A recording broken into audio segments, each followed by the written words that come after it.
Thank you, Master Bijam. Pahakot pasakay na kayo. Thank you, Master, sa pahakot. Yon, pahakot pasakay. Muli maraming salamat sa ating Boss Iki na nagpahakot sa atin at sa isa na client natin na kinuha natin dyan sa Subic, Baliwag. Yon, maraming salamat. Pahakot pasakay. Pahakot pasakay, salamat. Thank you po, ma'am. Pahakot pasakay. Pahakot pasakay. Yon, thank you. Sa mga lipat apartment dyan, pahakot pasakay. Thank you, ma'am. Sa mga gusto mo pahakot at pasakay, PM lang kayo sa page nila kuya. Okay, thank you, ate. Pahakot pasakay.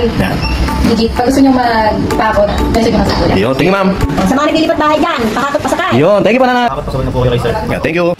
At yun nga, tuloy natin ang kwentuhan. Meron nga tayong dalawang hakot. At umagang-umaga, unang hakot natin kay Boss Iki. Diyan natin kinuha yan sa Pinagbarilan at dadali lang yan sa Tarcan Concepcion. Medyo hindi namin napag-usapan na second floor pala yung pagdadalan. Medyo challenging sa mga bata natin dahil bagong gising lang ata itong mga to. At medyo mabibigat din yung mga yan dahil hindi na pala natanggal yung mga laman dyan sa loob. Pero medyo madami-dami rin. Pero ang kagandahan niya ay nakaayos naman na yung mga gamit nila, Boss Iki. Yan si Boss Iki, kasama namin yan sa BMS, Baliwag Music Society. Isa sa talagang nagbigay buhay at nagpasaya sa grupo namin nung araw. At alam niya na yun kung bakit. Basta yan, isa sa masarap na kasama yan. Lagi namin kasama yan sa caroling na ginagawa namin sa BMS. At proud kami na syempre nakakasama namin at ngayon napaka-unlad na ng tao na yan. Dati kasi, kumbaga, syempre, nung mga panahon nung araw, may mga panahon ka na sa tropa mo, parang iisipin mo, parang walang direksyon yung buhay. Kasi payat-payat siya nun. Tapos, lagi siyang hinaharot-harot. Pero ngayon, pag nakakita nyo, may kotse, tapos may sarili ng pamilya, maganda pa yung asawa. At, syempre, nagka-baby na rin. Yun nga, itong isang kaibigan namin, napaka masaya kami dahil nga, maganda ang inunlad ng buhay niya. At saka napakasipag at may talino yan. Ayan ang kagandahan. Kumbaga nga, lamang talaga may alam. Madiskarte sa buhay. At saka yan, mabait yan. Kumbaga, wala ka rin masasabi talagang minsan lang maharot nung araw. Alam niya na yun kung ano yung harot na yun.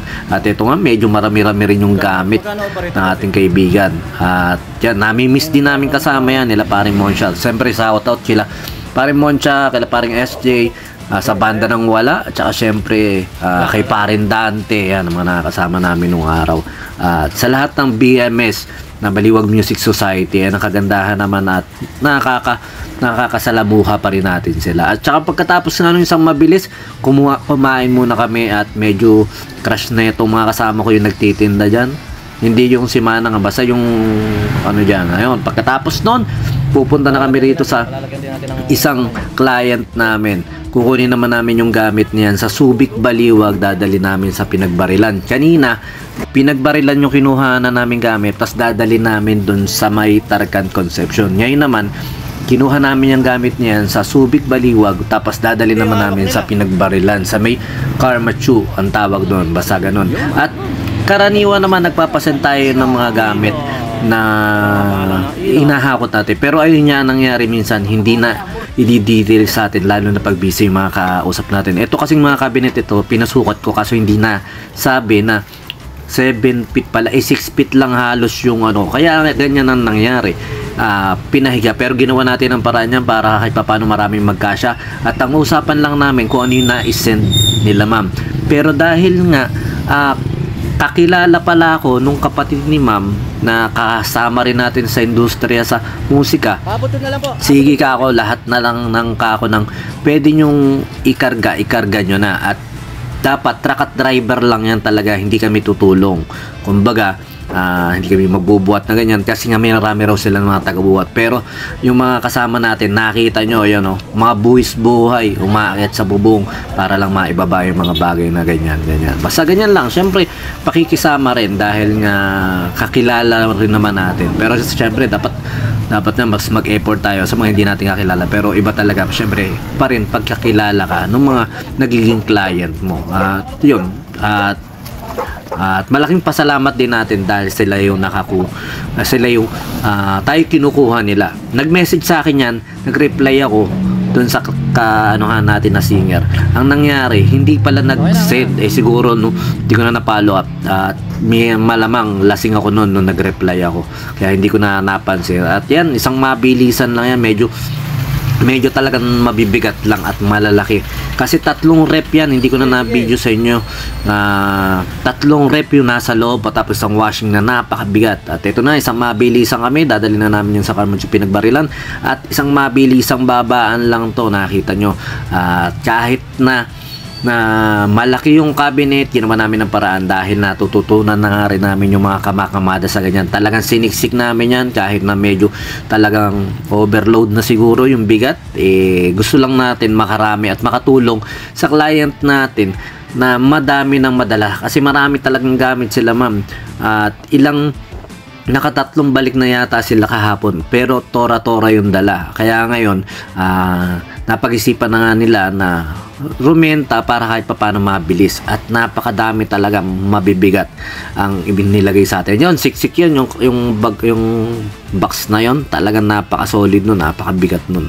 At yan nga, sabi ko, yung mga cabinet na itong malaki nito, dapat kasi cabinet lang, wala nang mga maliliit ang nilalagay. Pero dahil nga kakilala natin o nakilala tayo nung naging client natin yun, yung kapatid, ayan, sabi ko, sige kako, basta ipasok nyo na, ipasok dyan, ikarga natin ng karga para hindi sayang yung space at para nga masulit at mabawasan yung mga bagay na kukuhanin pa nila doon sa Subic. At ayan na, ito yung isang rep.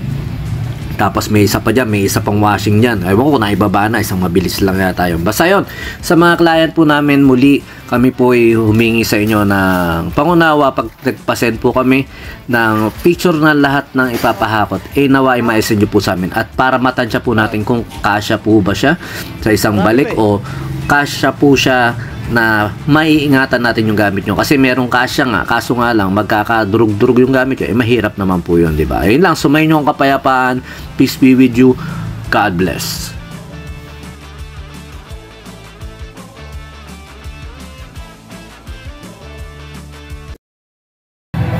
BJAM Lights and Sounds, yun, sa mga may kailangan ng band equipments at lights and sounds sa lahat ng klase ng okasyon, binyag, kasal, debut, na kailangan nyo ng lights and sounds. PM lang po kayo sa page ng BJAM Lights and Sounds o text lang po kayo sa number na 0935-311-7520 at pag-usapan po natin kung ano yung maitutulong namin sa inyo. At yun, syempre pag kailangan nyo rin ng acoustic band, full band, PM lang din po kayo sa amin at baka matulungan din po namin kayo sa pag-i-entertain sa mga bisita nyo. Ayun lang po, sumayin nyo kayo kapayapaan.